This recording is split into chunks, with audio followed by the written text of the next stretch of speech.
estos los tiempos finales? No creo que sea esto el podríamos final. en realidad llamar a esta época, porque realmente es una época, no es tomar solo un esta evento. pausa como una oportunidad para reevaluar.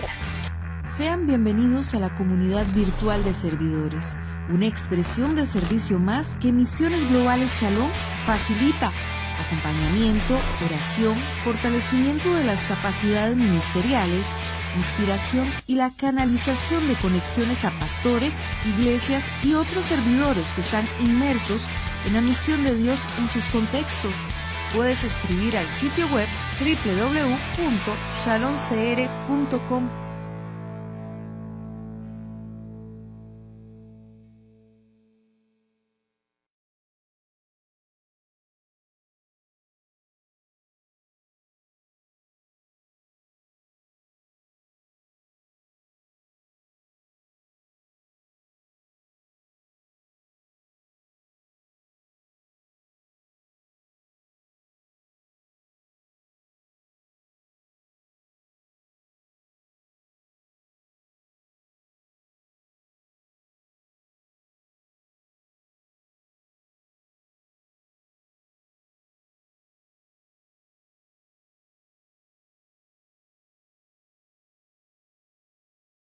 Buenas tardes, tengan todos y todas. Saludos aquí desde Costa Rica.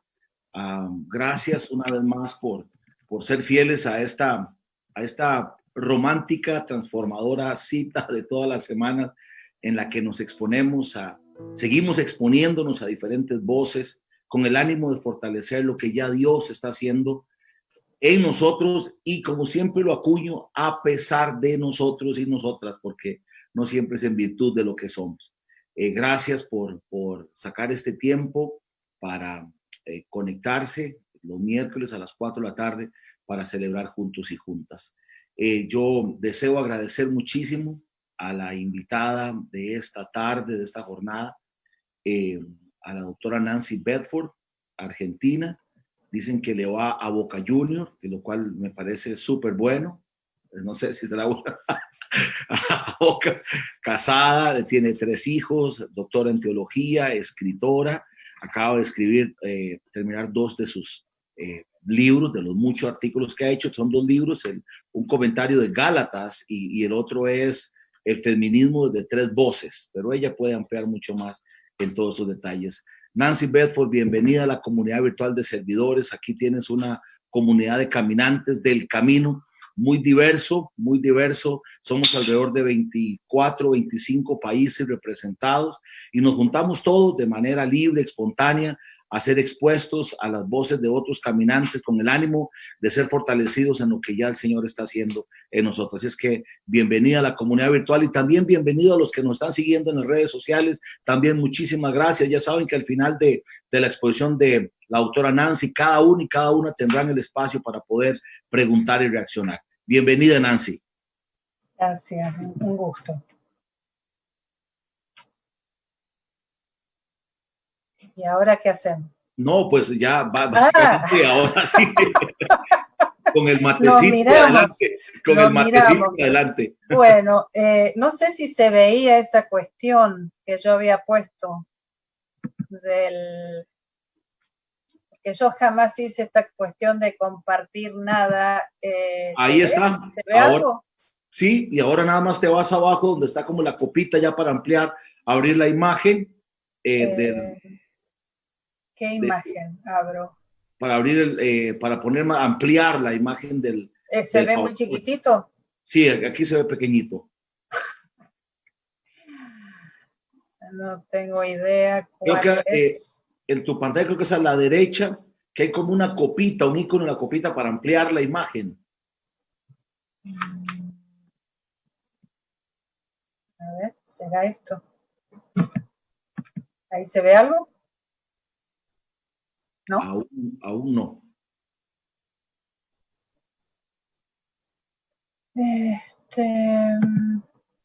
Sí, por eso nunca hago PowerPoint, por estas cosas. Si no sé, es ínfimo, ¿no? Si vos querés, me lo envías al correo. Sí, yo te lo había enviado. Ya está. ¿Sí? Sí. Okay, ya lo Sí, sí. Bueno, entonces salgo de esto. Sí, y yo lo uso. Eso. Bueno, disculpen, pero estamos entre amigos y amigas.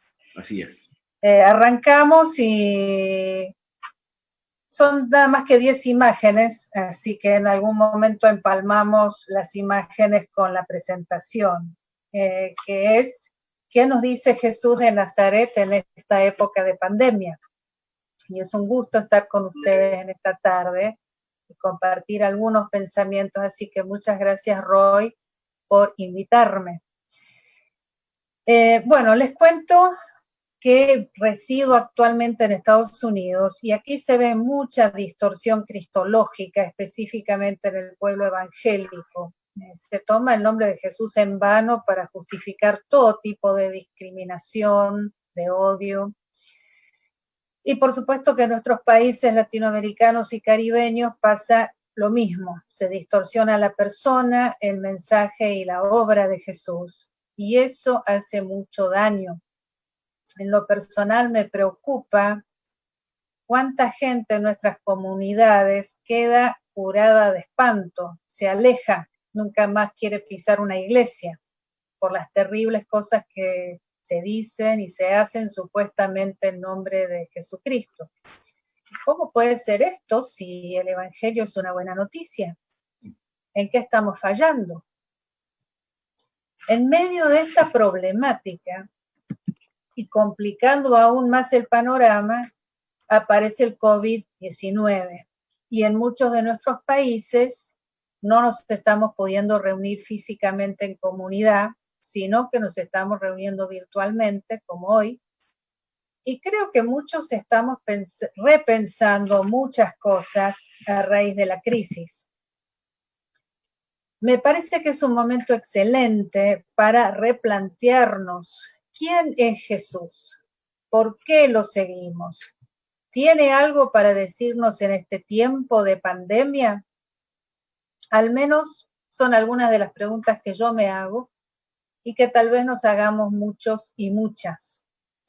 Por eso fue el tema que propuse hoy, sin pretender, por supuesto, más que una incursión inicial en el tema. Como teóloga y seguidora de Jesús, creo yo que es esencial volver siempre a focalizarnos en Él. Él es nuestro norte, es nuestro paradigma, es quien por su espíritu nos puede orientar cuando nos sentimos perdidos y perdidas. Sin duda, de alguna manera ya lo conocemos bien. Nos identificamos con su camino, nos llamamos cristianos y cristianas, o sea, seguidores y seguidoras de Jesús, confesado como el Cristo. Y al mismo tiempo nos es extraño, pues no llegamos a poder captarlo del todo, no lo podemos domesticar. Siempre es un misterio que va más allá de nuestros intentos de comprensión. Y siempre nos vuelve a llamar, y tú sígueme. Así es que quisiera compartir con ustedes algunos puntos que me parecen claves en este tiempo que corre. Y luego podemos dialogar y clarificar un poco lo que ustedes deseen de acuerdo al tiempo que nos quede. El orden de los subtemas será 1, ¿qué es la cristología? 2, Jesús de Nazaret. 3, mirar a Jesús desde esta pandemia. Y 4, mirar a esta pandemia desde Jesús.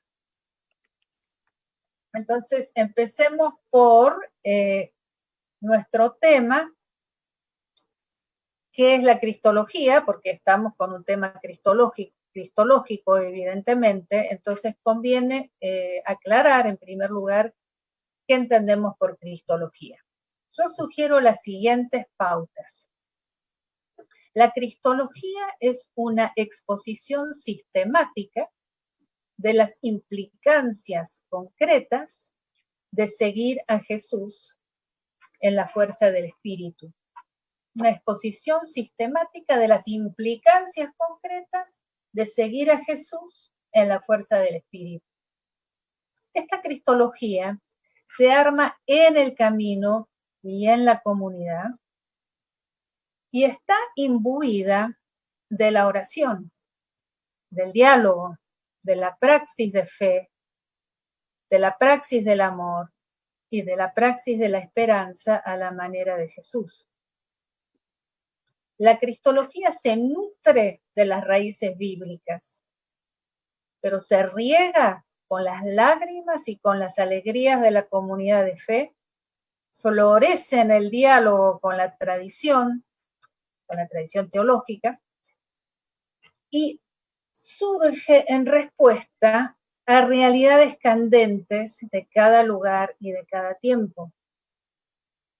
Son desafíos concretos que surgen contextualmente, a los cuales la cristología va respondiendo. Por eso no es pasiva ni tampoco es estática, sino que siempre tiene que volver a expresarse en cada contexto. Entonces la cristología se expresa a través del lenguaje y a través de los símbolos que tenemos a mano, sabiendo que la verdad de Jesús, que se inscribe en la historia trinitaria, siempre superará nuestra capacidad de articularla. Entonces usamos los símbolos y el lenguaje que tenemos a mano, pero sabemos que siempre es limitada nuestra capacidad de expresar todo lo que significa el camino de Jesús. Por eso es que la cristología nunca puede estar separada de la neumatología, pues es el Espíritu Santo quien nos muestra cómo proseguir por el camino de Jesús de nuevas maneras, pero que siguen siendo fiel al camino que Jesús nos enseñó. Entonces la cristología siempre va a ser neumatológica, así como la neumatología va a ser cristológica, y ambas presuponen el amor y la gracia del Dios Trino. Podríamos seguir hablando de cristología, la lista es larga de cuestiones que se podrían decir, pero como resumen digamos simplemente que la cristología responde a la pregunta que Jesús plantea. ¿Y ustedes? ¿Quién dicen que soy yo? La respuesta a esa pregunta que Jesús nos sigue haciendo, sigue planteando de generación en generación, no es un mero ejercicio discursivo. La respuesta tiene que ver con la decisión de seguirlo íntegramente, enteramente, con todo lo que somos. Para entender algo de quién es Él, tenemos que seguirlo. No es algo que se pueda pensar solamente. Tenemos que poner todo el cuerpo en el asunto. Tenemos que proseguir por su camino, por el Espíritu, como lo expresa magistralmente John Sobrino. Entonces la pregunta hoy para este grupo es: ¿quién decimos que es Jesús de Nazaret hoy, desde esta situación de pandemia?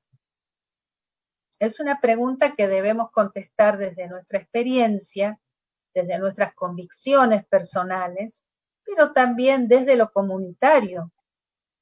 Y es una pregunta que nos urge, porque sabemos, como Jesús mismo nos advierte en los evangelios, que hay muchos falsos profetas y falsos cristos que andan hablando en su nombre.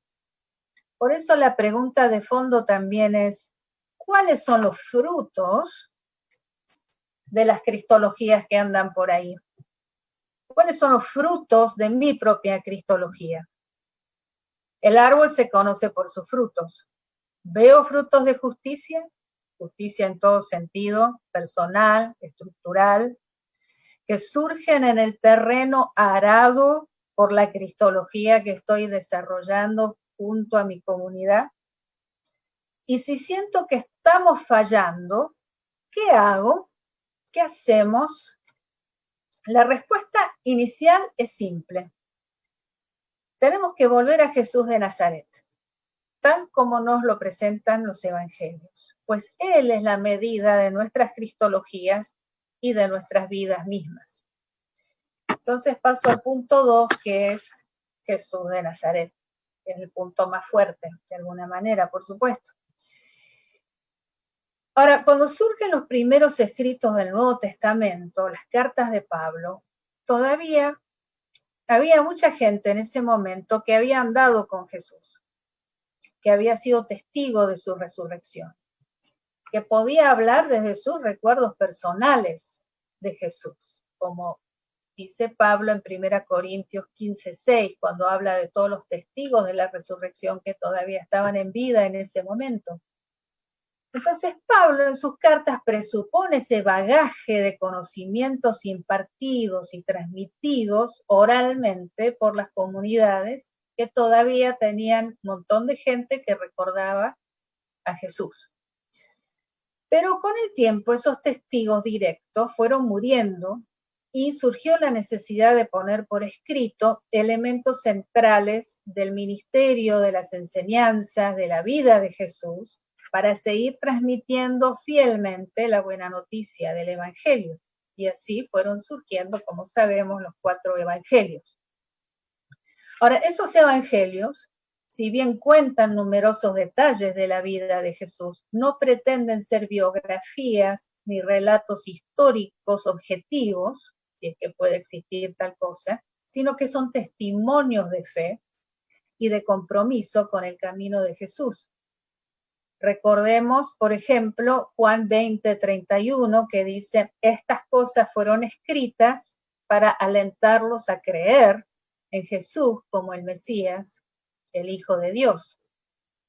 Esto no quiere decir que sean inventos sin fundamento, escritos con el propósito de engañar, para nada. Significa más bien que el proyecto hermenéutico, es decir, la necesidad de interpretar y de discernir el significado de Jesús, existió desde el primer momento del encuentro de Jesús, tanto entre sus seguidores y seguidoras, como entre las personas que no se sumaron a su proyecto, a su movimiento. El Nuevo Testamento, entonces, no solamente es una fuente de información acerca de Jesús, sino que también es un modelo de cómo interpretar el sentido de la vida de Jesús desde el camino de la fe.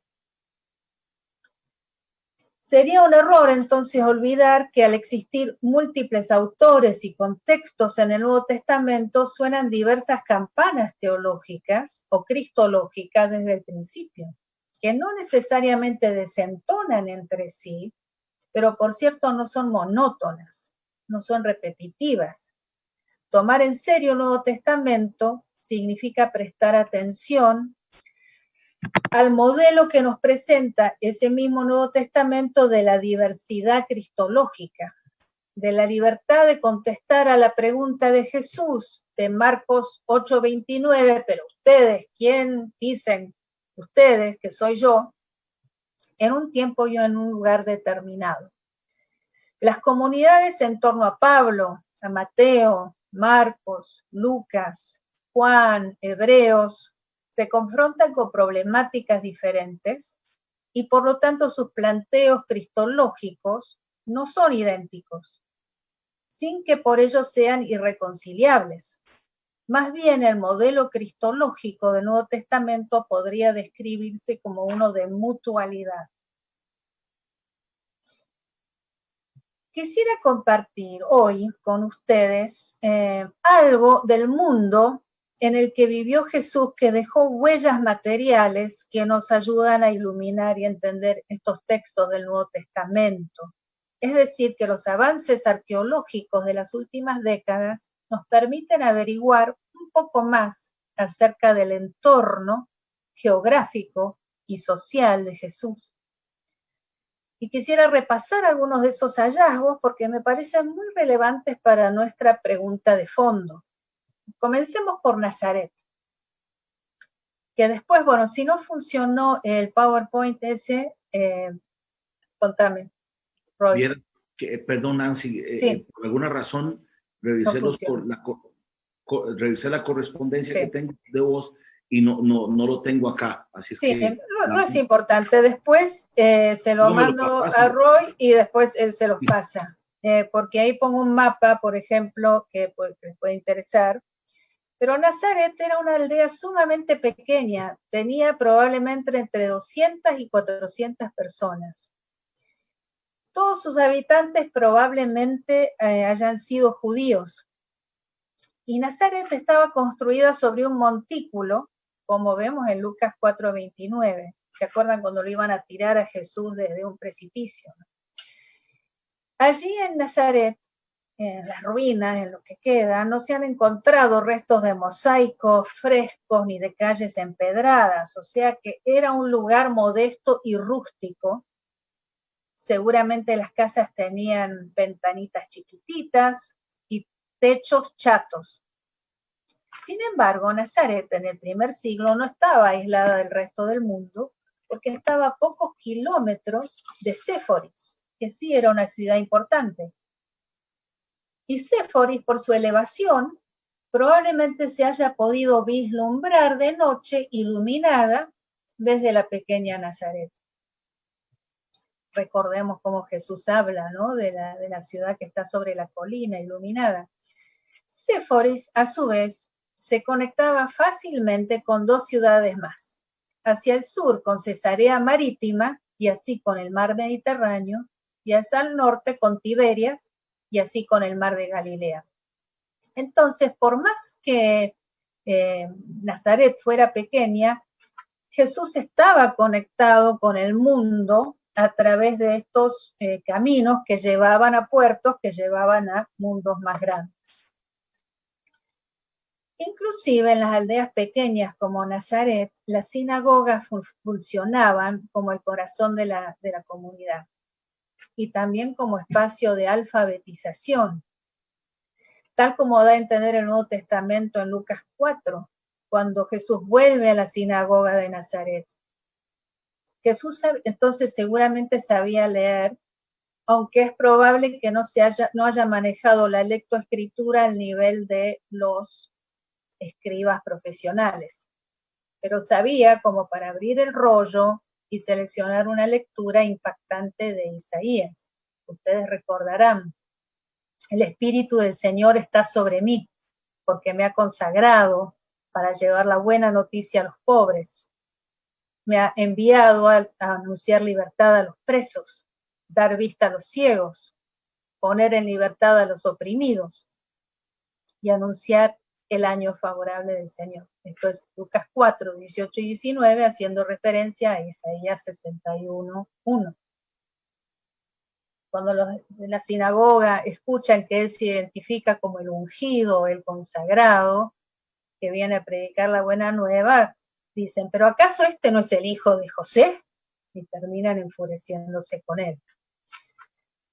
Ahora, como hijo de José, y lo que es más importante todavía, como hijo de María, a diferencia de lo que nos dan a entender siglos de arte, Jesús no tenía ni cara de germano ni de anglosajón.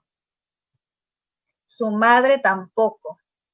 Seguramente María se habrá parecido más a las vírgenes morenas de nuestro continente, de nuestros pueblos latinoamericanos, que a las Marías renacentistas de Florencia o de Venecia.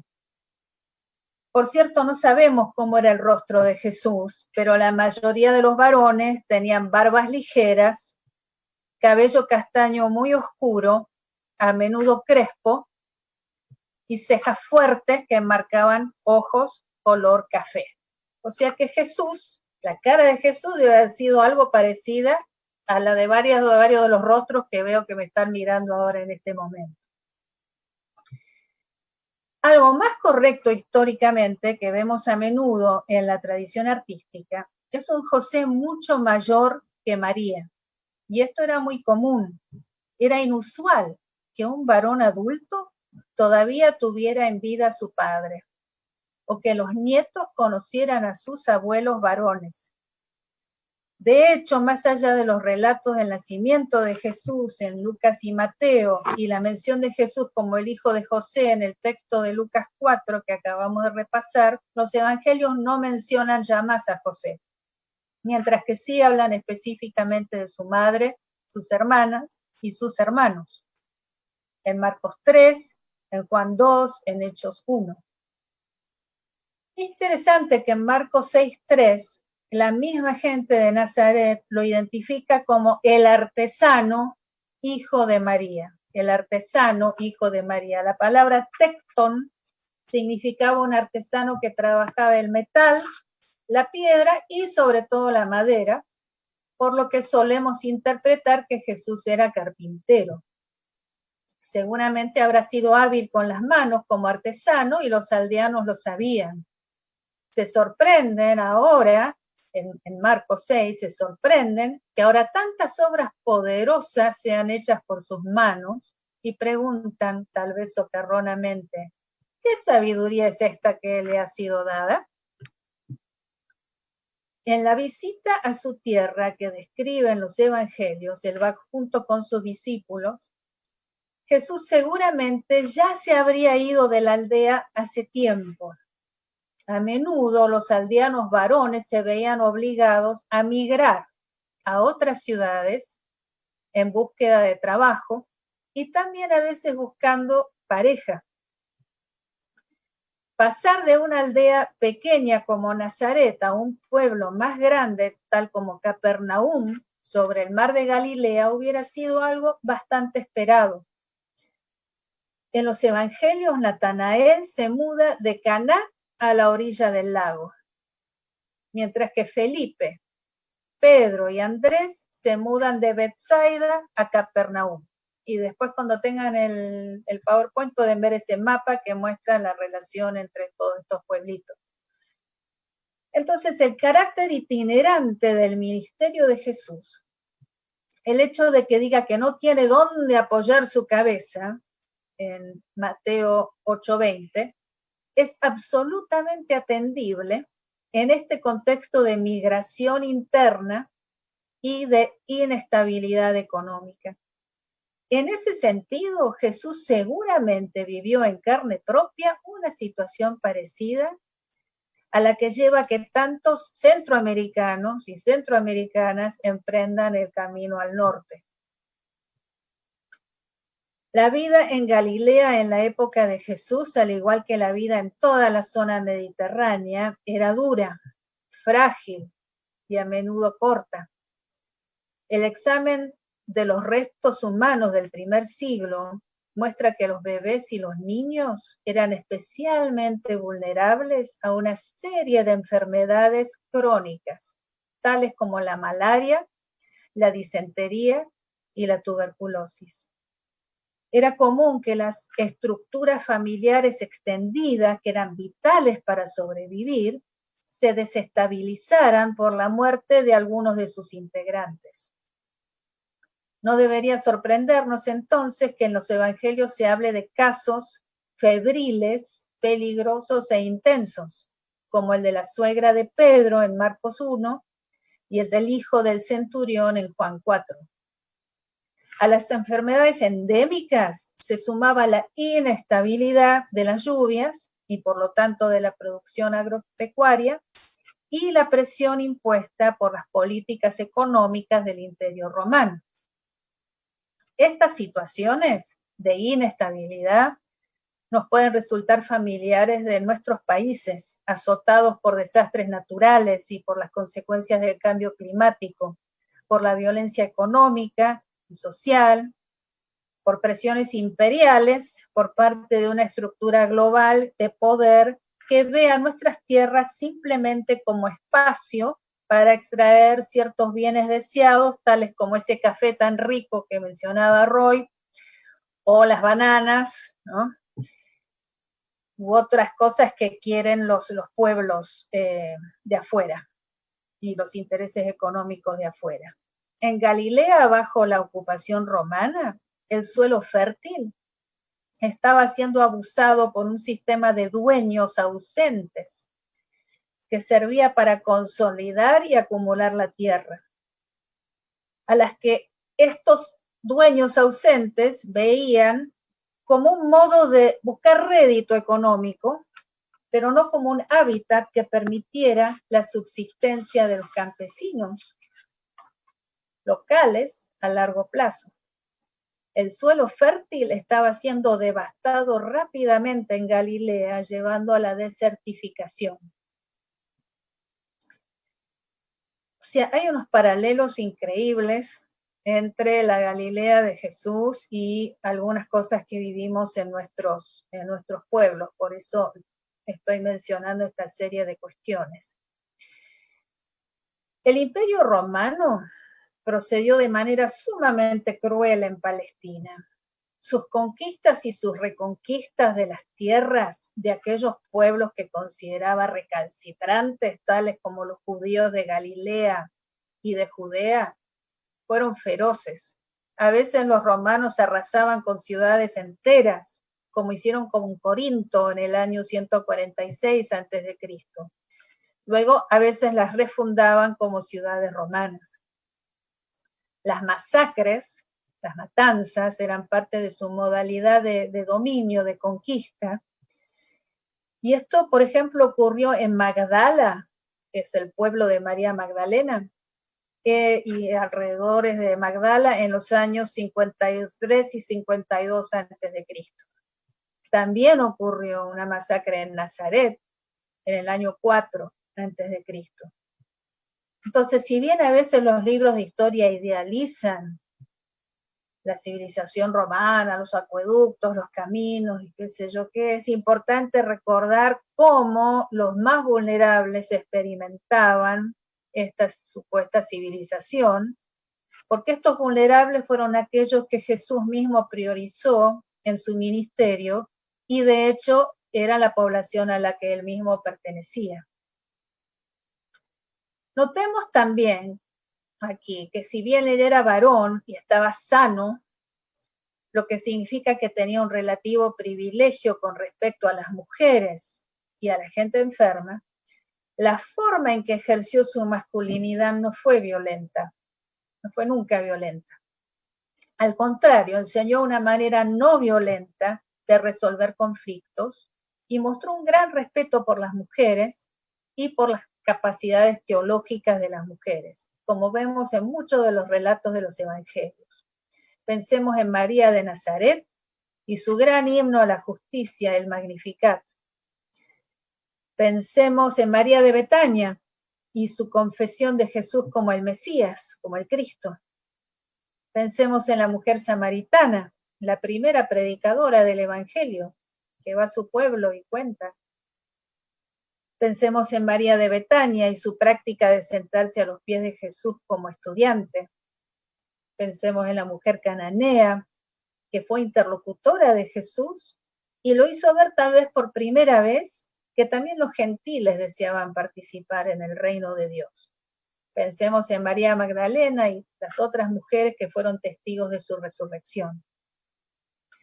Y en tantas otras que aparecen como protagonistas, a pesar de la visión o la lógica androcéntrica de muchos líderes masculinos de la iglesia primitiva. La iglesia cristiana a través de los siglos se ha confrontado con una paradoja, y es que muchas mujeres desde siempre hemos seguido a Jesús, y lo seguimos haciendo.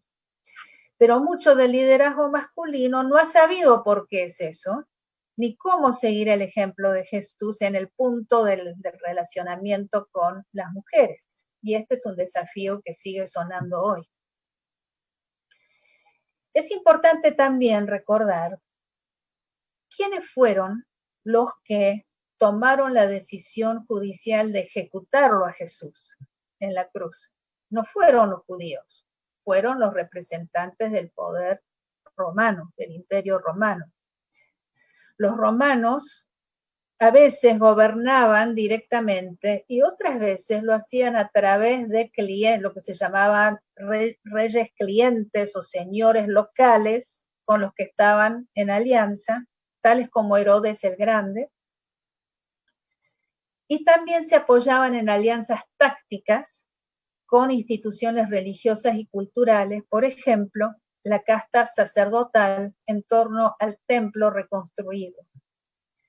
Estas estructuras interconectadas exprimían a la mayoría del pueblo, que le debía impuestos a Herodes, diezmos y ofrendas al templo, y tributo a los romanos. Por eso eran mal vistos los recolectores de impuestos como Zaqueo, que está en Lucas 19:1. La población estaba empobrecida, estaba endeudada, no daba más, estaba al borde de la desesperación. Y las parábolas de Jesús hacen referencia a estas situaciones de deuda. Por ejemplo, Lucas 7, 41-43. La misma oración modelo a la que vamos a volver en un ratito también habla de nuestras deudas y de nuestros deudores. Mateo 6, 12. El hecho entonces de que confesemos como el Cristo, el ungido de Dios, a Jesús de Nazaret, un Galileo, una persona que supo lo que era estar bajo presión, bajo la presión de estructuras injustas, económicas, políticas, sociales, rodeado de hambre, rodeado de enfermedades, estrujado por la violencia de su sociedad. Esto es un dato profundamente significativo. En el corazón mismo de la buena noticia de Jesús, de su evangelio, está el reino de Dios. Jesús deja claro que no es ninguna persona humana, sino únicamente Dios mismo, el que merece nuestra lealtad, el que ejerce verdadera autoridad sobre todas las dimensiones de la creación. Entonces, cuando Jesús cura a los enfermos y echa fuera a los demonios, Lucas 13, 32, estas son señales y anticipaciones de la manera de gobernar o de reinar de Dios. Jesús nos acerca a una manera de vida que confronta, que lucha contra la enfermedad, la alienación, la pobreza, la violencia y todo tipo de injusticia. Jesús se enfrenta con la dominación al parecer intransigente de los poderes y de los principados, de todas las fuerzas idolátricas y demoníacas que oprimen espiritual y materialmente a los seres humanos. Jesús, en su forma de vivir y de enseñar, provee la alternativa de Dios a las cosas tal como parecen haber sido siempre. En Jesús y a través de Jesús se nos acerca el reino de Dios. Entonces, el tercer punto es mirar a Jesús desde esta pandemia. Les he contado estos detalles del contexto de Jesús porque creo que a veces nos olvidamos de que Él no solamente nos entiende en cuanto Dios o Señor, sino que también nos entiende desde adentro, como nuestro hermano, compañero, amigo y maestro, porque Él se compenetró enteramente con nuestra realidad humana. Él supo lo que era vivir rodeado de presiones económicas y políticas. Sabía lo que era pertenecer a una familia que tuvo que huir de la violencia, tuvo que pedir asilo en tierra extraña. Supo lo que era estar insertado como uno más en una población vulnerable, hambrienta, atravesada por deudas, por dolencias físicas, que iban mucho más allá de la lepra, que no sé, siempre hablamos de la lepra, y había muchísimas otras enfermedades, algunas de las cuales todavía son endémicas en nuestros pueblos. Él vio sufrir a su madre, a sus hermanas, a sus hermanos, a sus parientes, como Juan el Bautista, encarcelado y decapitado por un gobernante injusto. Y supo que sus discípulos también pagarían un precio alto por seguirlo. Murió ejecutado por un imperio indiferente a su humanidad, que se burló de él como supuesto rey de los hebreos, que lo veía como un sujeto subalterno descartable, uno más, entre otros, tantos otros descartables. O sea, dicho de otro modo, Jesús se confrontó con realidades muy parecidas a las nuestras, ya sea en nuestros países latinoamericanos o en el norte como extranjeros y advenedizos. Y Él nos enseñó a vivir en medio de estas realidades y cómo enfrentarlas.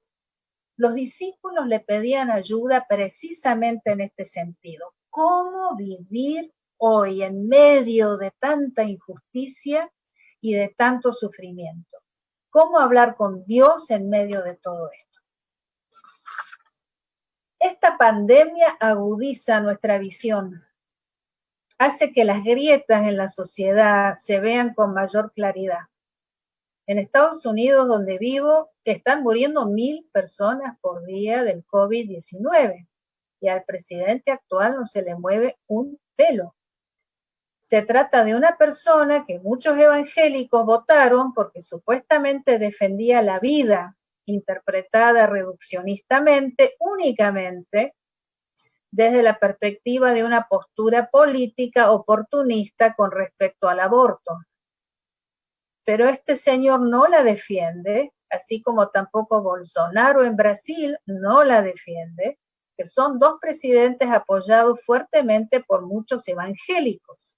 Y estos señores desprecian el medio ambiente, son abiertamente despreciativos de la gente que no es blanca, entre comillas, y que son autoritarios.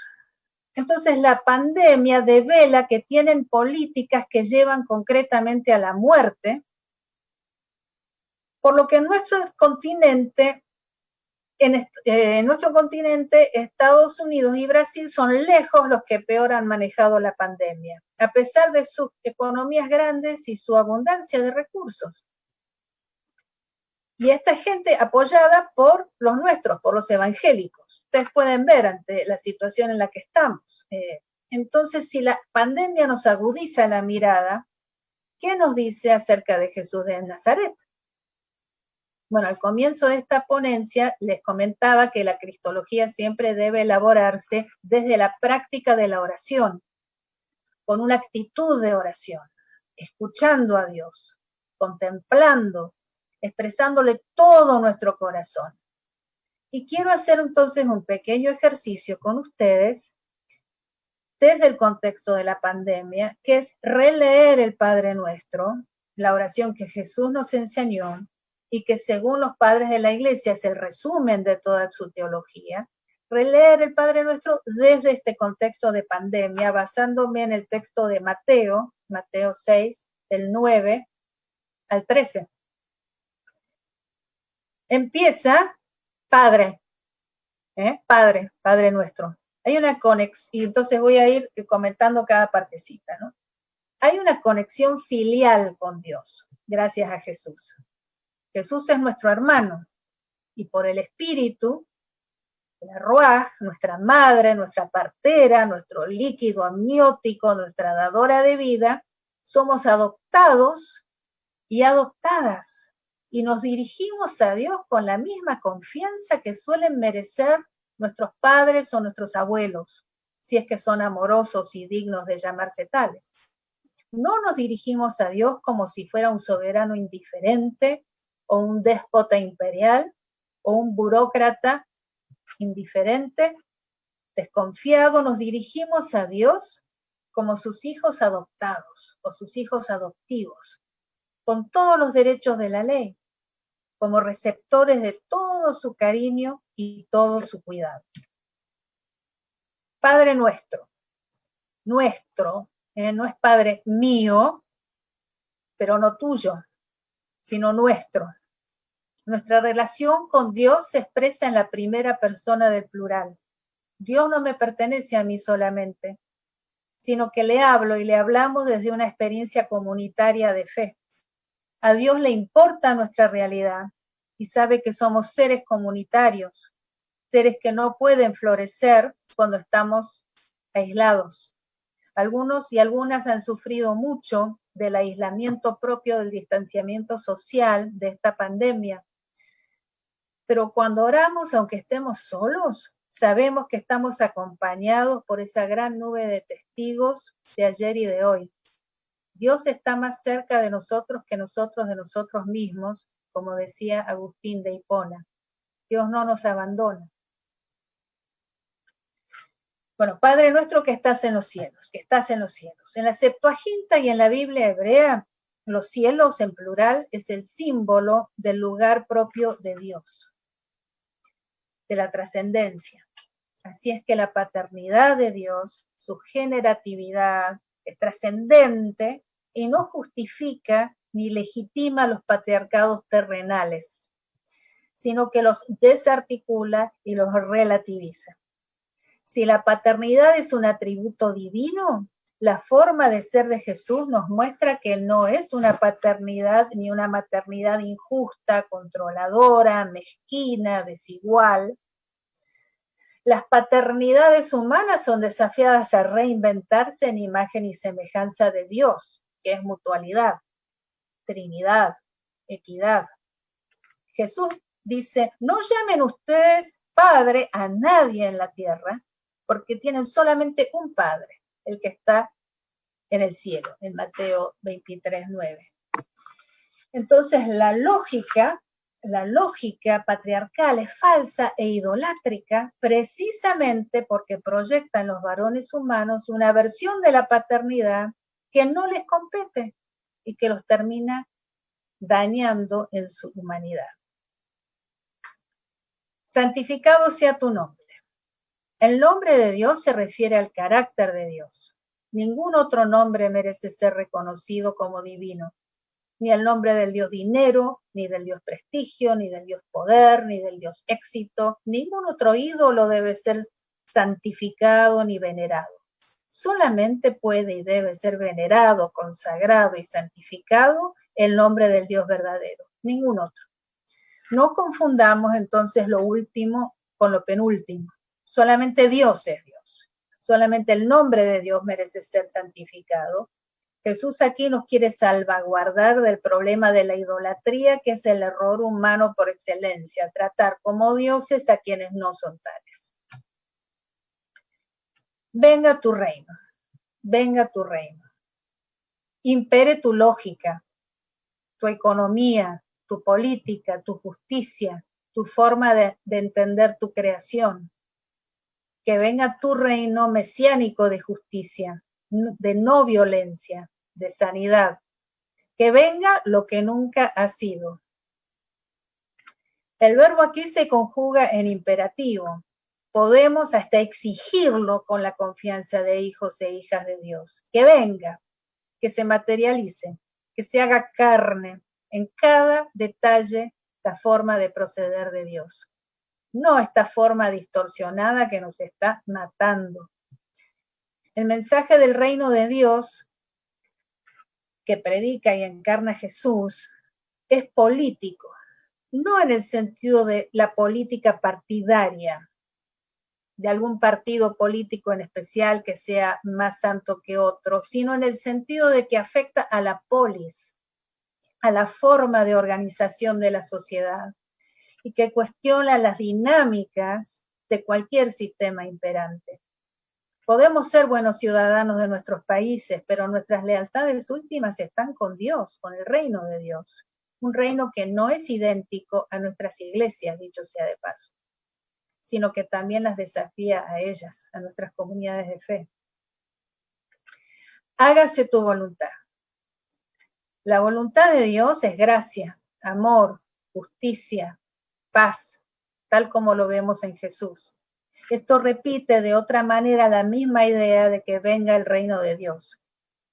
Que lo que experimentemos sea de acuerdo con la voluntad de Dios, no según la violencia de los falsos señores que dominan el sistema actual, el cual lleva a la devastación y a la muerte de la hermosa creación de Dios. Hágase tu voluntad como en el cielo, también sobre la tierra. Jesús nos enseña que las dimensiones invisibles y visibles de la creación de Dios están interconectadas. Pedimos y queremos que aquí, en nuestras sociedades, las dinámicas sean parecidas a las dinámicas que existen en aquellas dimensiones que ansiamos ver, pero que todavía no vislumbramos. Soñamos la justicia y la paz mesiánicas. Esperamos asimismo un nuevo cielo y una nueva tierra.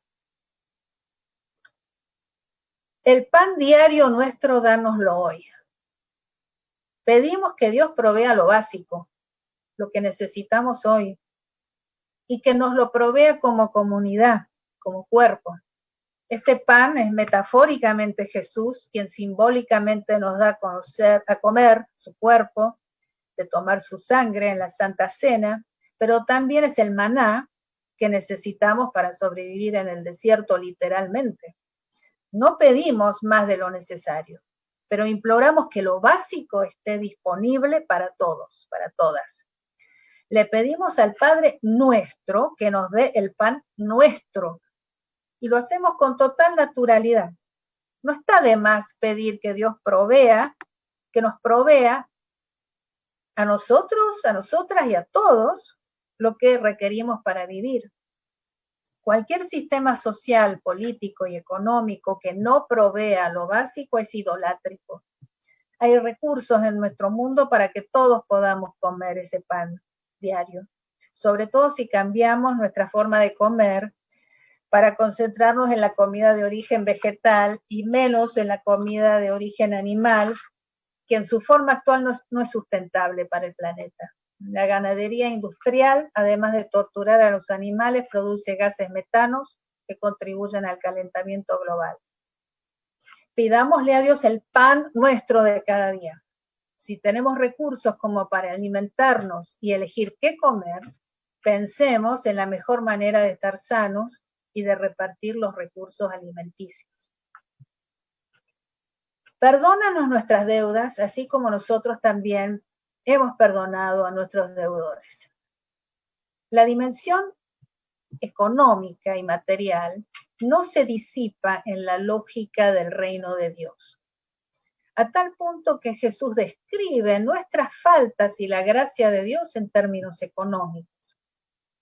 Le pedimos a Dios que descarte nuestras deudas o nuestras faltas, que las borre de un plumazo, pero también nosotros nos mostramos dispuestos y dispuestas a entrar en esa misma lógica con aquellos que nos deban algo, ya sea dinero o alguna otra cosa. Contamos con la generosidad de Dios, pero entendemos que si no practicamos una generosidad parecida, nos alejamos de la lógica del reino. El sistema económico tal como está armado, con préstamos e intereses, no se condice con esta lógica del perdón de deudas, que se remite al jubileo del libro de Levítico. ¿Cómo nos podemos ayudar mutuamente de maneras alternativas en estos tiempos de pandemia? ¿Cómo podemos compartir nuestros recursos? ¿Podemos tomar en serio la dimensión económica del reino de Dios?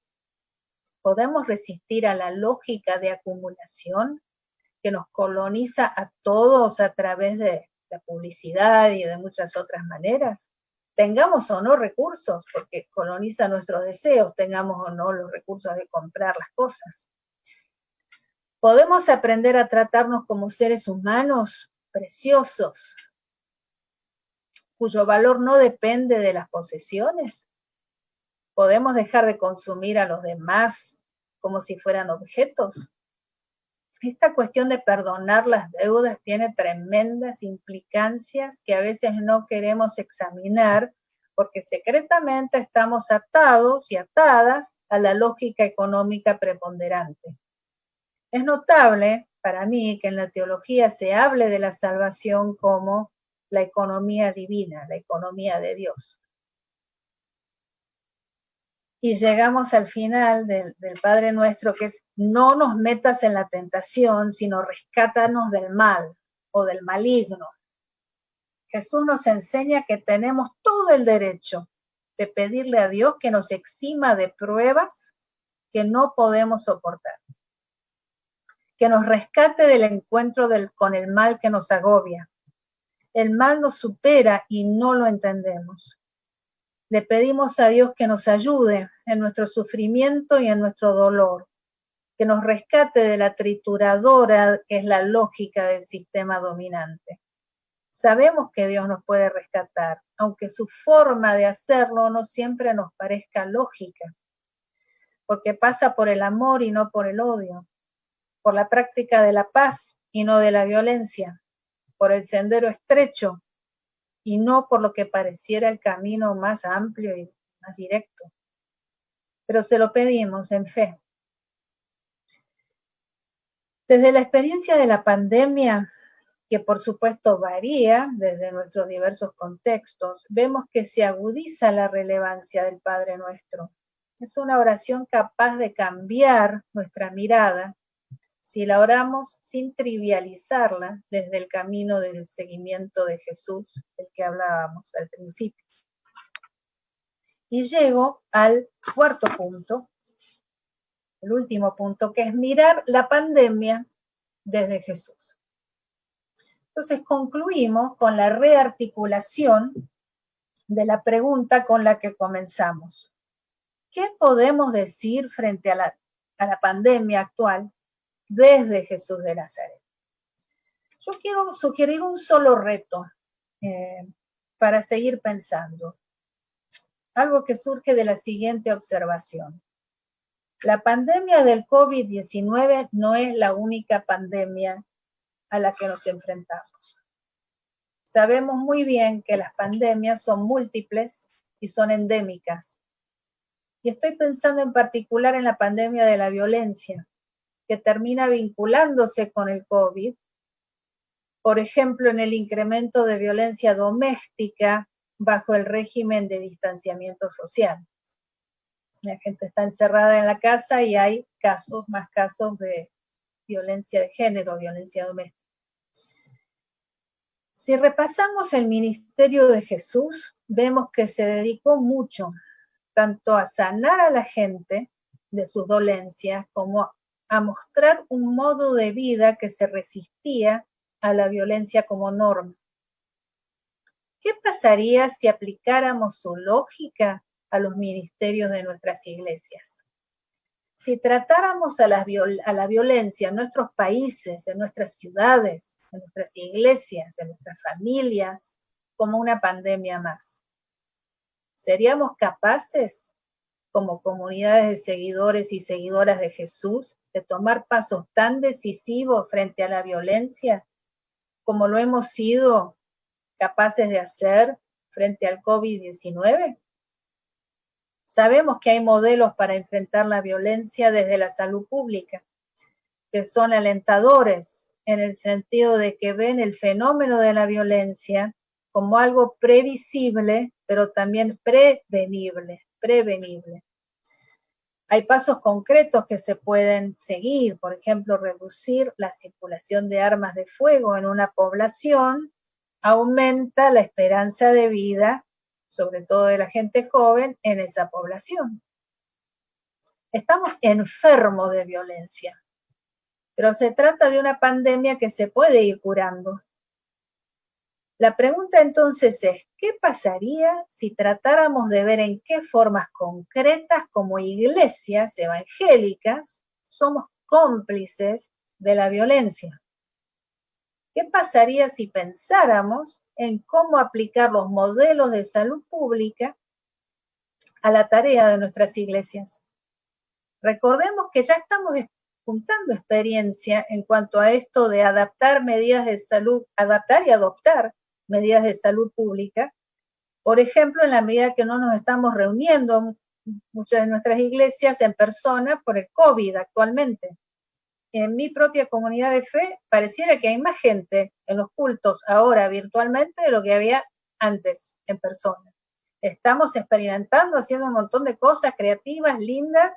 Por supuesto que extrañamos el estar juntos y juntas, pero estamos adoptando y adaptando estas medidas, ¿no? Entonces, prestarle atención seria a la pandemia de la violencia sería un modo de encarnar lo que hablábamos cuando repasábamos el Padre Nuestro. Sería una manera de tomar en serio el mensaje y el ministerio de Jesús de Nazaret de un modo que integrara los énfasis pentecostales y adventistas sobre la sanación, las líneas liberacionistas que toman en serio la opción por los pobres, la visión de mutualidad entre seres humanos del feminismo teológico y el amor por la escritura de muchas líneas evangélicas tradicionales. sería una forma integradora de entender a la violencia como pecado, no solamente personal, sino estructural, y esto sería entenderlo a la manera de Jesús. Ahora, esto que les comparto es algo que vengo pensando a raíz de la pandemia en estos días, así que no es que tenga todo un modelo de la violencia como pandemia muy elaborado, pero lo quise compartir con ustedes porque es lo que me surge desde la necesidad que siento de replantear lo que venimos haciendo como pueblo evangélico. Un pueblo evangélico demasiado pautado por intereses ideológicos que nos son ajenos y que nos hacen mal. Jesús no fue un patriarca blanco que justificaba el racismo y la desigualdad en el nombre del orden y de la ley. Jesús no ensalzaba las pretensiones de un imperio militarista ni de sus regímenes clientelistas. Jesús no despreciaba a las mujeres ni a los niños. No se esmeraba por ponerlos en su supuesto lugar. Jesús nunca dijo nada acerca de la vestimenta de las mujeres, de sus seguidoras. Jesús no reducía toda la ética cristiana al aborto o al matrimonio igualitario. ¿Por qué permitimos que nos impongan todos estos temas como si fueran el corazón del Evangelio? Permitir eso ya es entrar como iglesias en la lógica misma de la violencia como pandemia. Yo me rehúso a dejar que las distorsiones del Evangelio estén en el centro de mi cristología. Quiero que Jesús de Nazaret, su énfasis, su camino, su forma de ser, me propulsen por un camino de seguimiento que lo represente y que sea verdaderamente liberador y sanador para nuestras iglesias y para nuestros pueblos. Muchísimas gracias. Hasta ahí llegamos. Este aplauso es para usted. Oye, gracias, Nancy. Gracias. Qué delicia. Tocaste tantos tópicos que nos provocas a pedirle a nombre de la comunidad virtual que regrese, que hagamos más cosas juntos, que nos ayudes a seguir construyendo esto. A toda la comunidad virtual de servidores, los que están aquí en Zoom, los que están en la página, los que están en redes sociales, muchísimas gracias. Ahora, a partir de este momento, usted y cada uno y cada una tienen la oportunidad de hacer alguna pregunta a la doctora Nancy. Vamos a procurar, y en esto pido por favor que nos ayuden, preguntas, porque ya la exposición fue hecha, preguntas. Así es que si usted nada más lo que tienes que hacer es levantar la manita y aquí vamos a habilitarle el micrófono para que lo pueda hacer. Esta es una gran oportunidad que tenemos de exponernos a una referente como la doctora Nancy. Así es que el micrófono está habilitado, usted levanta su mano y aquí inmediatamente vamos a habilitarlo para que lo haga.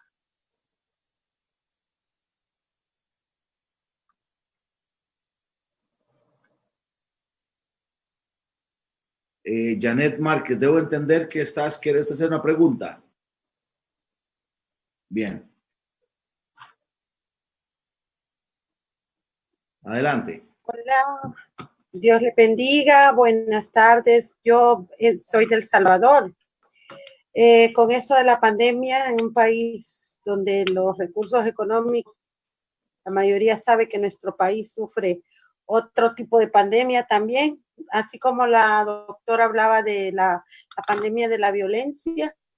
Me gustaría escuchar su comentario sobre la pandemia económica, porque en nuestro país, además de la pandemia de la violencia, la pandemia económica es, yo tengo este comentario que siempre lo digo, los que no se lleve el COVID porque se está manejando bastante bien hasta ahorita, ayer empezó la apertura económica y eso es lo que nos da un poco de temor a los salvadoreños, pero se manejó bastante bien hasta ahora. Pero tenemos una oleada mucho más grande que es la pandemia económica, porque En nuestras calles se pueden ver las personas con banderas blancas diciendo tenemos hambre. Las iglesias están saliendo a repartir alimentos a las calles donde la gente pide un plato de comida. Entonces me gustaría escuchar un poco sobre esto, expresarse al respecto a la Dora, y muchas gracias por esa enseñanza tan maravillosa. Contesto. ¿Respondo? Sí, adelante. Sí. Bueno, gracias, Janet. Qué importante lo que estás señalando, que es el tema de las intersecciones o de las interconexiones entre todos estos fenómenos, ¿no? Este sistema está roto, no da más. La pandemia lo muestra más que nunca. Eran fenómenos que ya veíamos y ahora es como que es una especie de lupa que agranda, ¿no?, estas grietas y estas realidades. Entonces, la pregunta que yo nos hago como seguidores y seguidoras de Jesús es, ¿y entonces nosotros qué? ¿Qué nos compete ante un sistema que, como en la época de Jesús, no funciona? Tenemos que poner esto en el centro de lo que estamos tratando de pensar y hacer teológicamente. No es optativo, no es un tema, ay, bueno, la gente tiene hambre, nuestra gente, ¿qué hacemos? En primer lugar, ¿cómo compartimos lo que sí tenemos? Y en segundo lugar, ¿cómo armamos alternativas? Si yo tuviera todas las respuestas, igualmente hay muchas respuestas buenas ahí, pero hay intereses fuertes que empujan para que digamos, no, eso no es posible hacer cambios, ¿no? Y después, encima, como evangélicos, nos distraen con estas otras temáticas que no son centrales. Nos distraen. Es como que somos como un toro que están moviendo, ¿no? ¿Cómo es? El torero nos está distrayendo por este lado y nos vamos. Entonces, quisiera que esta pandemia y esta realidad que está señalando nos hiciera enfocarnos otra vez en la centralidad de lo que Jesús trae. En ese sentido, aunque es una mala noticia, puede ser una buena noticia, por lo menos una consecuencia de todo esto. En este abordaje que haces cristológico, nos presentas una posibilidad de ver nuestro rol como iglesia. La misión empieza conmigo y con lo que yo tengo.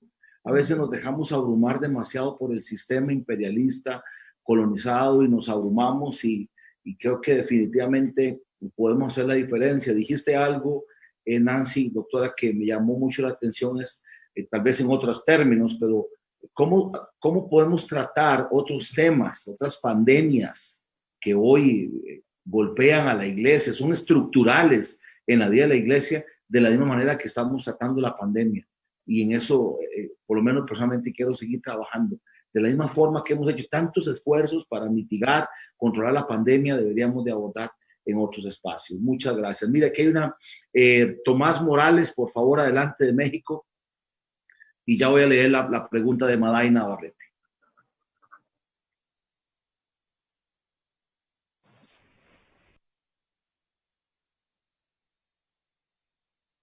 Adelante, Tomás.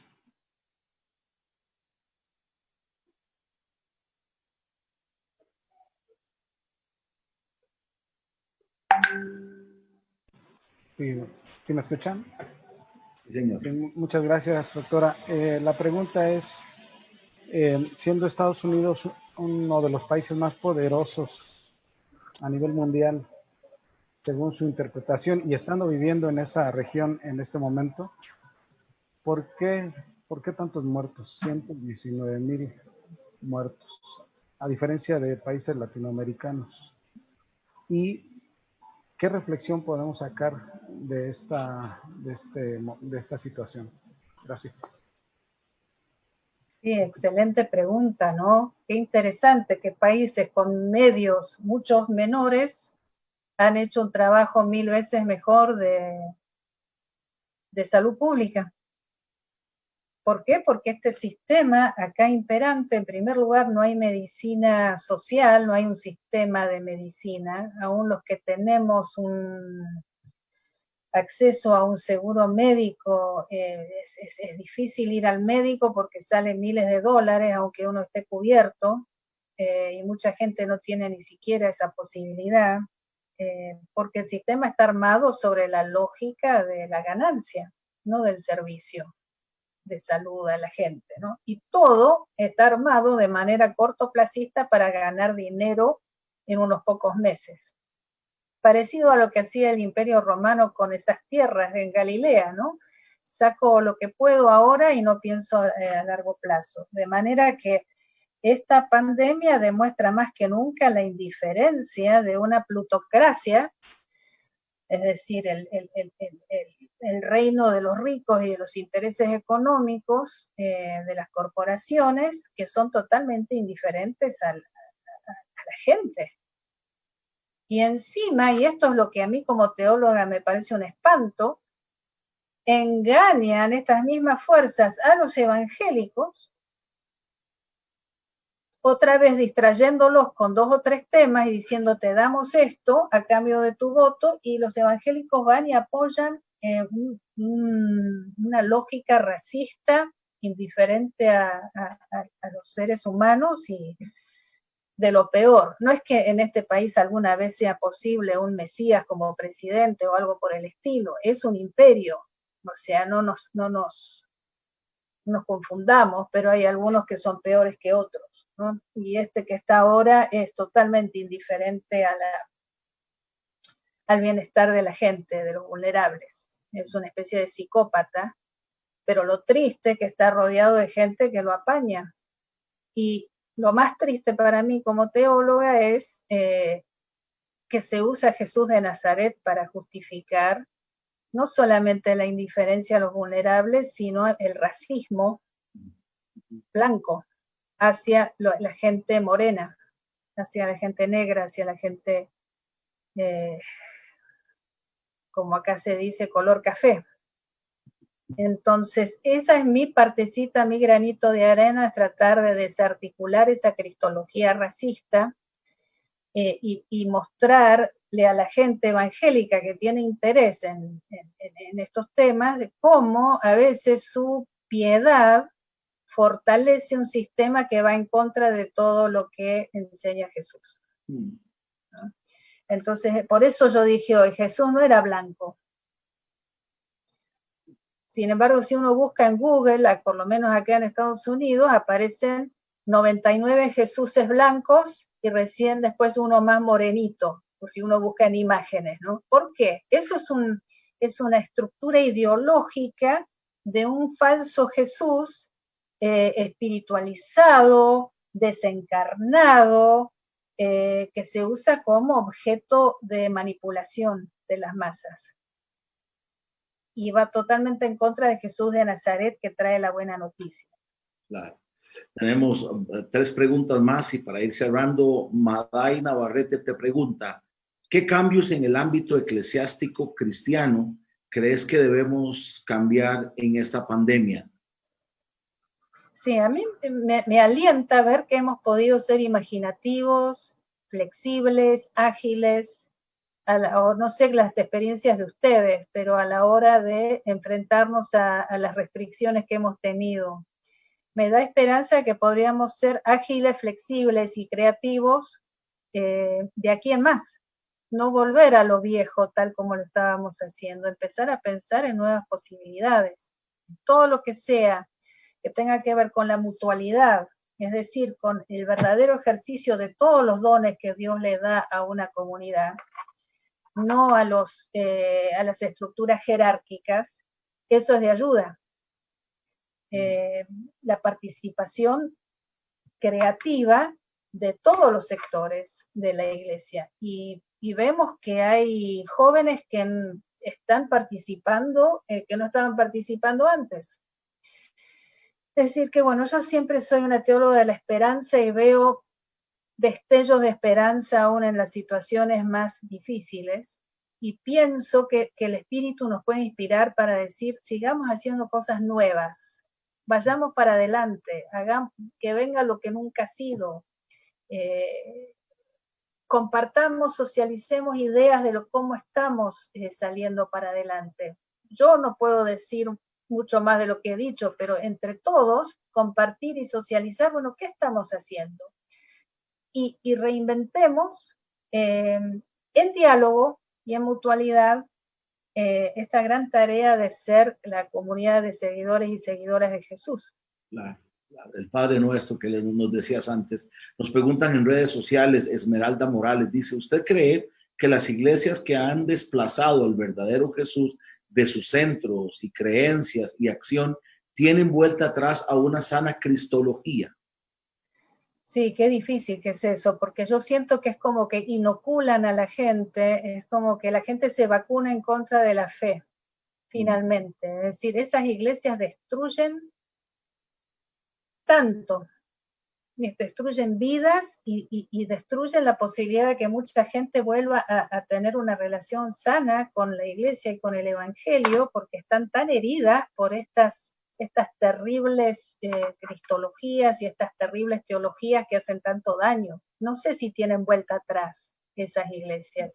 Sé que hay gente de esas iglesias que sí está buscando una alternativa, pero como estructuras que tienen la misma lógica que tiene este sistema norteamericano, sacar rédito rápidamente, ¿no? No piensan a largo plazo. Y la sociedad se decepciona de estas iglesias y se pierde todo tipo de credibilidad. Y se hace muy difícil aún usar el nombre de cristiano o de cristiana, ¿no? Está totalmente desprestigiado, evangélico, evangélica. La gente se imagina cualquier cosa y sinceramente si yo no conociera a alguna de la gente que conozco, pensaría lo mismo. Bueno, Blanca Zulema está queriendo preguntar algo. ¿Se encuentra Blanca Zulema con nosotros? Está por aquí Blanca Zulema, aquí en la plataforma de Zoom. Bueno, Moisés Coyoc dice, nos damos cuenta que nuestra estructura religiosa es muy endeble y no tiene cómo entender las necesidades de nuestra sociedad. Pregunta, ¿qué cambiar y cómo cambiarlo? ¿Cómo evitar los detractores? Sí, bueno, tiene que ver, creo yo, con eso que hablábamos, ¿no? Dios nos da dones y da capacidades y da ideas y creatividad y posibilidades, si es que hacemos espacio para escuchar esas voces y esas ideas que vienen. Entonces, tal vez sean endebles nuestras iglesias en cuanto a veces llegan a ser un fin en sí mismo, pero en cuanto se tornan penúltimas y no últimas, en cuanto el fin es Jesús y el reino de Dios y no ellas mismas, empieza a surgir la creatividad de maneras increíbles. Entonces, si nos enfocamos en Jesús por el Espíritu para hacer cosas nuevas que el Espíritu nos va a mostrar, cosas que tienen que ver con el camino de Jesús, pero actualizan ese camino en nuestro tiempo y en nuestro lugar, si nos concentramos en eso, lo demás va a salir por añadido. Hay que buscar primeramente el reino de Dios y su justicia, la justicia de Dios, y las otras cosas van saliendo. Entonces recordemos que somos un movimiento y no somos una institución. Y si se tiene que caer parte de la institucionalidad vieja, que se caiga, porque eso no es Dios. Somos un movimiento de seguidores y de seguidoras de Jesús. Y si los apóstoles y los discípulos y las discípulas siguieron adelante bajo todas las circunstancias de presión que lo hicieron, nosotros también podemos hacer lo mismo por el mismo espíritu. La última pregunta, Nancy, ya para cerrar, dice Omar, desde la perspectiva pentecostal, ¿qué acciones concretas crees tú se pueden aportar? Sí, yo por eso decía que me encantaría un esquema teológico, cristológico, que incorpore esta idea de la sanidad, de la corporalidad y de la sanidad, que es tan importante desde distintas vertientes, desde lo pentecostal y desde lo adventista también, ¿no? A mí la pentecostalidad, no el pentecostalismo exclusivo para pentecostales, sino la pentecostalidad, este reconocimiento de la centralidad del Espíritu de Dios que nos lleva adelante y nos hace encontrar ese camino de Jesús hoy, me parece un regalo enorme del movimiento pentecostal. Los orígenes de ese movimiento en la calle Azusa, con gente negra, con gente blanca, con mujeres, con varones, un regalo precioso para todos nosotros. Y un llamado de atención, y a eso iría yo, ¿no? Ahora los neopentecostalismos con sus teologías de la prosperidad y demás, me parecen una distorsión que daña. Lo dijiste al inicio de esta videoconferencia, no se puede separar la cristología de la neumatología, y creo que en todos estos esfuerzos igual la misionología no puede ir separada de la neumatología, porque es con base en la neumatología que la misionología es efectiva y eficiente y profética. Mira, si me regalas 5 minutos, le damos lugar a José Antonio Loza y cerramos, ¿te parece? Nancy, bueno. Por favor, para que... Adelante, José Antonio, por favor, con usted cerramos. Muchas gracias, buenas tardes y gracias, doctora Nancy, por su extraordinaria exposición. Leo muy a menudo y escucho muy a menudo hermanos y hermanas y gente de la sociedad que dice que ahora en esta pandemia apoyemos al comercio pequeñito que está al lado de nuestras casas, y eso a mí me parece maravilloso, pero donde me parece que hay una trampa que yo quisiera comentar y que la doctora nos dijera su opinión es cuando se nos pide que ya no consumamos en los grandes comercios, en los grandes supermercados. Y yo digo, si no consumimos ahí, no vamos a afectar a los empleados que ahí laboran. Ahí hay hermanos en la fe y aunque no lo fueran, es gente que necesita trabajar y llevar dinero a sus casas. ¿Qué piensa de esto la doctora? ¿Cuál es su opinión al respecto? Bueno, en general nosotros le decimos las pymes en Argentina, las pequeñas y medianas empresas, que son estos pequeños emprendimientos familiares, generalmente son los que más generan empleo, ¿no? Los que más generan trabajo para los demás. Entonces, en la medida que se pueda apoyarlos, me parece muy bueno. No siempre es posible, ¿no? Quisiera, sin embargo, que esta cuestión del consumo, es decir, en la medida que sí tengamos medios como para consumir, ¿qué debemos estar consumiendo?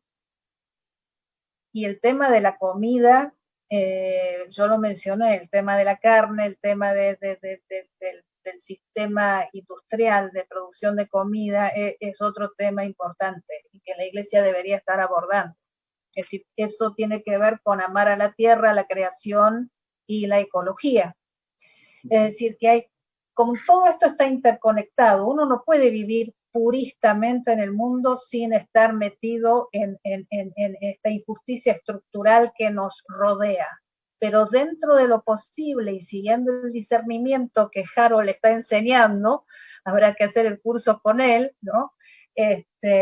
Nos vamos dando cuenta de a poquito en nuestro contexto cuáles son algunas de las decisiones que se puedan tomar. Acá en Estados Unidos hay zonas donde no hay nada, es decir, no hay un solo negocio, no hay dónde comprar comida, ni local chiquito, ni supermercado grande, no hay nada, son barrios generalmente negros y pobres, donde no hay, se llaman desiertos de comida, es otra problemática, o sea que mucho de esto es contextual, ¿no? Y otra cosa que hacemos en mi iglesia también es tener como una cooperativa donde, compramos comida al por mayor y después también la podemos comprar al por menor entre nosotros, que es otra posibilidad, ¿no? Como iglesia. Muy bien, bueno, llegamos al cierre de esta videoconferencia. Nancy, gracias de todo corazón a nombre de la comunidad virtual y de todas las personas que nos han seguido. Muchísimas gracias. Esperamos verle muy pronto y ahí ya en lo privado personal que seguir pensando en otras formas y maneras en las que nos pueda seguir ayudando. Así es que muchísimas gracias. Quisiera terminar y luego te doy las palabras finales. Quisiera terminar y si todos están de acuerdo, que podamos rezar y repetir el Padre Nuestro, ahí donde quiera que estemos. Qué oración más extraordinaria, la oración más inclusiva del reino de Dios, la más repetida, la menos vivida, la menos entendida. Pero hoy con esta luz que nos trajeron, que sea una verdad. Leo para ustedes, a cada uno y cada una, en la traducción lenguaje actual. Padre nuestro que estás en el cielo, que todos reconozcan que tú eres el verdadero Dios. Ven y sé nuestro único Rey. Que todos los que viven en la tierra te obedezcan como te obedecen los que están en el cielo. Danos la comida que necesitamos hoy. Perdona el mal que hacemos, así como nosotros perdonamos a los que nos hacen mal. Y cuando vengan las pruebas, no permitas que ellas nos aparten de ti y líbranos del poder del diablo. Pedimos esto en el nombre de Jesús. Nancy, despídase por favor de esta comunidad. Es un hasta luego. Amén y muchísimas gracias por este momento compartido y la próxima espero escuchar de cada uno de ustedes lo que están haciendo en sus comunidades. Me encantaría algo más participativo. Prometemos que la próxima vamos a hacer un conversatorio para que escuche todo el folclore que hay aquí en medio de esta comunidad virtual. A toda la gente en redes sociales y en los que están en el grupo nuestro, la comunidad virtual, saben que tal vez en una hora ya vamos a subir la videoconferencia a la página web para que sigamos reflexionando en ella, y también sé que Nancy nos va a facilitar el PowerPoint. Así es que a todos y todas, muchísimas gracias. Aquí desde Costa Rica, Comunidad Cristiana Shalom, un abrazo. Ya saben, pura vida, pura vida. Gracias. Gracias. Bendiciones. Gracias.